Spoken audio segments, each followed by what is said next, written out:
तस्वीरें आपको पानीपत में दशहरा कमेटी की बैठक की दिखा रहे हैं।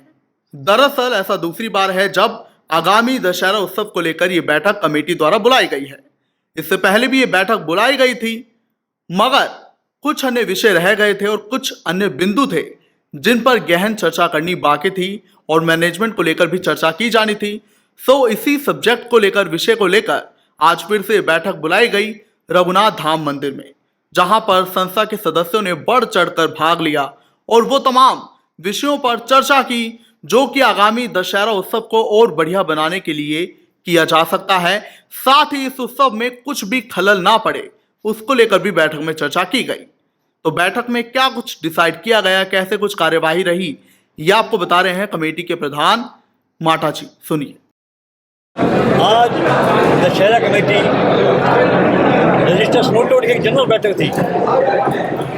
जैसे कि आप सबको पता है, आने वाली 2 अक्टूबर को बड़ा विशाल एवं धूमधाम से मित्तल मेगा मॉल के पास दशहरा ग्राउंड, मेला ग्राउंड जो हम कहते हैं, वहाँ बड़ी धूमधाम से हम विशाल दशहरा उत्सव मनाने जा रहे हैं। उसी उपलक्ष्य में आज समाओं के लिए मीटिंग का आयोजन किया गया था। हालांकि एक मीटिंग पहले हो चुकी थी, कुछ सेवाएँ हम पहले 2 महीने पहले हम लगा चुके हैं, जो मेन सेवाएँ थी आज लगा दी गई हैं। उसी के उपलक्ष्य में आज मीटिंग थी। और आपको मैं बताना चाहूँगा, इस बार हमारी संस्था ने एक बड़ा फैसला लिया है कि कई वर्षों बाद इस बार जो हम रावण का पुतला बनाने जा रहे हैं वो 100 फुट का बनाने जा रहे हैं। हमेशा हमारा हर साल 65 या 70 फुट का होता है। इस साल पहली बार पहले बनाया था, 2 साल पहले उसमें कोई दिक्कतें आई थी उसको खड़ा करने के लिए, लेकिन आज जमाना चेंज हो गया है। इस बार पहली बार खाली रावण का पुतला 100 फुट का बनाने जा रहे हैं। गड्ढे जगह जगह पर है, हनुमान स्वरूप भी आएंगे, पैदल नंगे पैर भी होंगे, तो उस सड़कों के लिए क्या कुछ किया जाएगा? मैं आपको आश्वस्त करता हूँ, प्रशासन के बिहाफ पे हमने रिटर्न में हमारी एक, आपको मैं बताना चाहूँगा, हमने हर अलग अलग टीम बना रखी है। निगम के काम हमारे अलग सेवादार देख रहे हैं, बिजली बोर्ड के काम हमारे अलग सेवादार देख रहे हैं। हमारी एक टीम बनी है निगम की, जिससे हमारे पार्षद भी हैं, हिमांशु मांगा जी हमारा मेंबर है, तरुण छोकरा जी हमारा मेंबर है।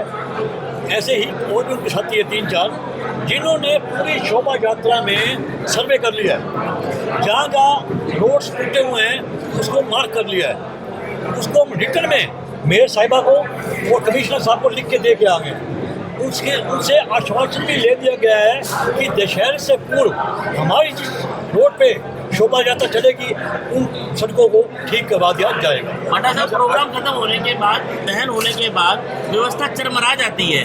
ऐसे हनुमान भगत ऐसे निकलते हैं, हनुमान स्वरूप ऐसे निकलते हैं, भगदड़ का माहौल बन जाता है। उसके लिए क्या व्यवस्था करी है आप लोगों ने? उसके लिए मैं आपको बताऊँ, एक गलती हम हर साल करते थे, इस बार हम गलती को भी सुधार रहे हैं। हम क्या करते थे, देखो आदमी कदम कदम पे सीखता है, एक ही एंट्री और एक ही एग्जिट रखते थे, उसी से हम मतलब वापसी में निकलते थे, थोड़ा माहौल हो जाता।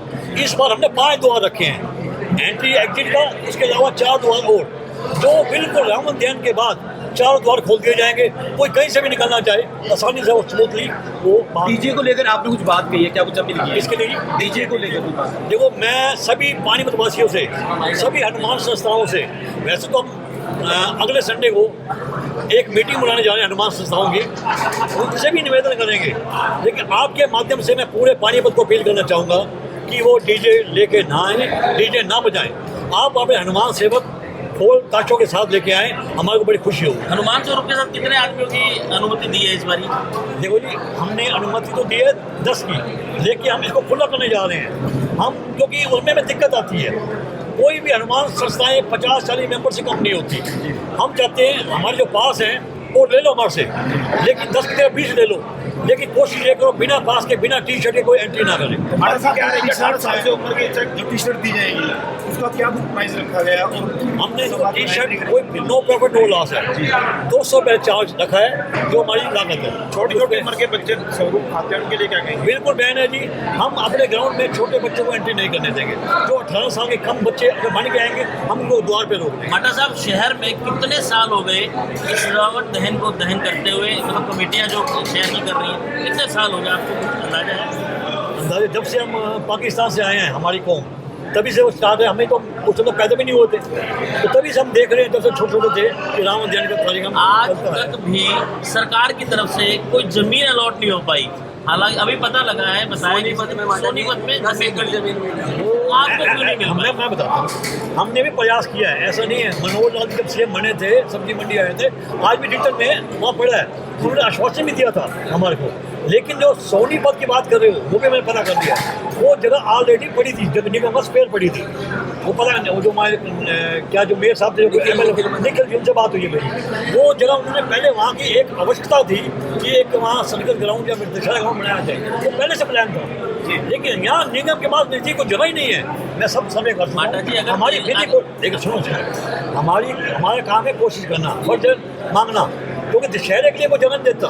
हमने तो स्टेडियम के लिए जगह मांगी थी, ताकि आने वाली जो युवा पीढ़ी है, बच्चे हैं, वो उस स्टेडियम में खेलें। हमें तो सिर्फ जो दशहरा उत्सव मनाते हैं या साल में कोई धार्मिक उत्सव मनाते हैं, उस ग्राउंड में खेलें। हमारा प्रयास अब भी जारी रहेगा। ये जो आप विशाल जगह आप खड़े हुआ जमुना संघ में, ये भी सरकार से ली हुई है। आज हम सरकार के आभारी हैं। आपको लगता है कि अगर अगर आपको लगता है सरकार अगर देने पे आए तो सब कुछ दे सकती है, बिल्कुल दे सकते हैं, एक्वायर करके भी दे सकती है।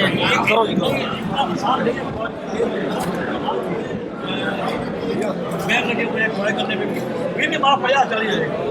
जब तक गिरना है तब डिमांड जारी रखेंगे। पता जी सुरक्षा के क्या प्रबंध रहने वाले? सुरक्षा के लिए एसपी साहब से मिल के आए हैं, पूरी फोर्स मांगी गई है। उसके अलावा पूरे मैदान में, पूरे रास्ते में सीसीटीवी कैमरे लगा दिए गए हैं। सारी व्यवस्था चरमरा जाती है तकरीबन। नहीं चल रहा है जी, भगवान ने चाहा सब बढ़िया होगा, अच्छे से जो होगा। पीछे दशहरा मना गया वो ग्राउंड थोड़ा कंजेस्टेड था, क्या ये ग्राउंड इस बार ग्राउंड हमारा बहुत खुला है, बहुत ज़्यादा खुला है। पिछले दिक्कत थी, अब ये दिक्कत नहीं आने देंगे, भगवान ने चाहा तो।